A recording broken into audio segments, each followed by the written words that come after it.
Hello friends, मैं doctor Hemant Bhardwaj एक बार फिर से आपका स्वागत करता हूं। आज हम बात करेंगे वार्ट्स के बारे में।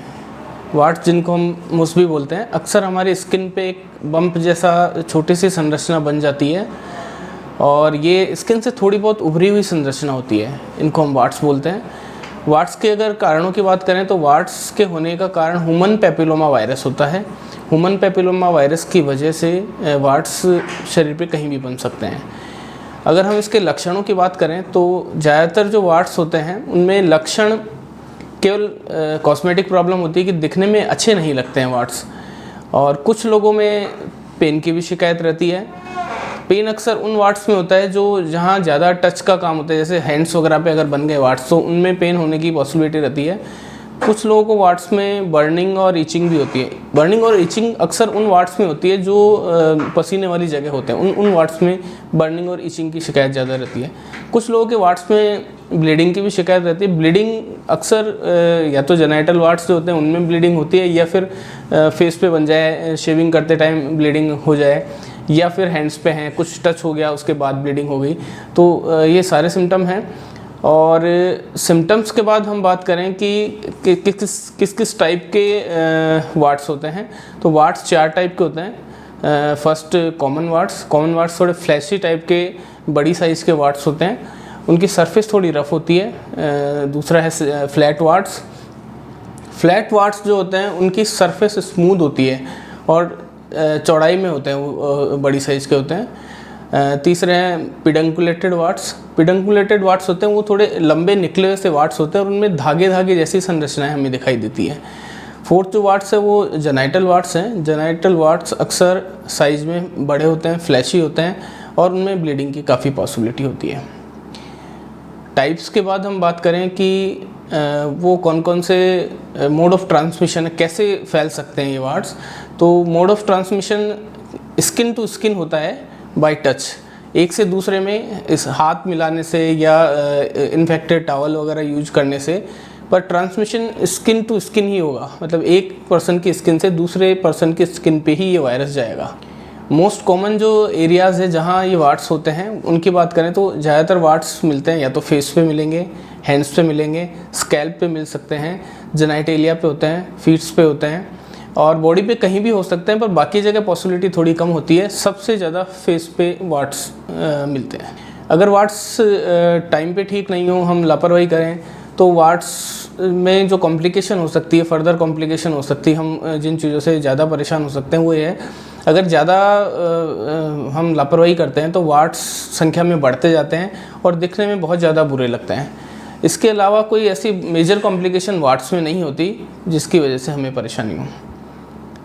नेक्स्ट हम बात करें होम्योपैथिक मेडिसिन की, तो मैं कुछ आपको होम्योपैथिक मेडिसिन बताऊंगा जिनसे ज़्यादातर लोगों के वार्ट्स बिल्कुल ठीक हो जाते हैं। सबसे पहले हम बात करें एंटिम क्रूड अक्सर 30 पोटेंसी में काम में आती है और इस मेडिसिन के जिन वार्ट्स के लिए काम में आती है वो लार्ज साइज़ के होते हैं, फ्लैशी होते हैं और हार्ड होते हैं, काफ़ी हॉर्नी टाइप के वार्ट्स होते हैं। सेकेंड मेडिसिन की हम बात करें तो डल्का मारा भी 30 पोटेंसी में मोस्टली काम आती है। डल्का मारा जिन वार्ट्स के लिए दी जाती है वो फ्लैट टाइप के वार्ट्स होते हैं और ब्राउनिश कलर के होते हैं, और अक्सर लोकेशन हम देखें कि किन जगह पे ज़्यादा पाए जाते हैं ये वार्ट्स, तो डल्का मारा जिन वार्ट्स के लिए काम में आती है वो बैक ऑफ हैंड पे हो सकते हैं और फेस पे हो सकते हैं। इन 2 जगह सबसे ज़्यादा यूज़फुल मेडिसिन है डल्का मारा। तीसरी मेडिसिन की हम बात करें कॉस्ट्रिकम 30, 200, 1M तीनों पावर में काम में आती है। कॉस्ट्रिकम के जो वार्ट्स होते हैं वो लार्ज साइज़ के होते हैं, ब्लीडिंग अक्सर इनमें ईजीली हो जाती है, और अगर लोकेशन की बात करें तो ज़्यादातर फेशियल वार्ट्स के लिए काम में आते हैं और फेस पे स्पेसिफिक लोकेशन होती है जो लिप्स के अराउंड का एरिया है, नोज़ के अराउंड का है और आइज़ के अराउंड का जो एरिया है वहाँ ये कॉस्ट्रिकम काफ़ी इफ़ेक्टिव मेडिसिन है। फोर्थ हम बात करें नेट्रेम्योर जो मेडिसिन होती है वो एक स्पेसिफिक एरिया के लिए, जो हमारे पाम्स होते हैं और सोल्स जो होते हैं उस पर जो ये वाली सरफेस होती है पाम वाली, और सोल्स में पैर के नीचे वाली जो सरफेस होती है वहाँ के वार्ट्स के लिए काफ़ी यूज़फुल मेडिसिन है। नेक्स्ट हम 5th मेडिसिन की बात करें एसिड नाइट्रिकम के जो वार्ट्स होते हैं वो भी बड़ी साइज़ के होते हैं और मोस्टली फेस पे और जेनाइटेलिया पे, आइज़ के अराउंड और नोज़ के अराउंड जो वार्ड्स होते हैं उनमें काम आती है। और इनमें भी ब्लीडिंग काफ़ी इजीली हो जाती है, मतलब उन वार्ड्स को टच अगर हम करेंगे या वॉश करेंगे तो ब्लीडिंग होने की पॉसिबिलिटी रहेगी। और एक जो सबसे कॉमन होम्योपैथिक मेडिसिन है वार्ड्स में जो काम में आती है वो है थूजा। थूजा 30, 200, 1M, 10M सारी पोटेंसीज में काम में आती है। और थूजा के जो वार्ड्स होते हैं जिनमें हम काम में लेते हैं, थूजा में जिन सिम्टम्स के बेसिस पे काम में लेते हैं वो होते हैं कि लार्ज साइज़ के वार्ड्स होते हैं और अक्सर शेविंग्स वगैरह, शेविंग में, जेनाइटेलिया में यहाँ पाए जाते हैं। और वैसे तो थूजा हर तरह के वार्ड्स में काम में आ सकती है, पर जो मोस्ट कॉमन वार्ड्स होते हैं वो पत्ता गोभी की जैसे जो खिले कॉलीफ्लावर लाइक शेप के जो होते हैं उन वार्ड्स में हम काम में लेते हैं। थूजा मदर टिंचर में भी काम में आती है एक्सटर्नल एप्लीकेशन पे, जहाँ जहाँ हमें वार्ड्स हो रहे हैं उसमें थूजा क्यू पावर में, जो जिसको मदर टिंचर भी बोलते हैं, उसमें भी हम लगा सकते हैं, अप्लाई कर सकते हैं। और थूजा का ऑइंटमेंट भी अवेलेबल होता है मार्केट में, थूजा ऑइंटमेंट भी हम वार्ड्स पे लगा सकते हैं। ऑइंटमेंट के लगाने से जल्दी वार्ड्स ठीक हो जाते हैं।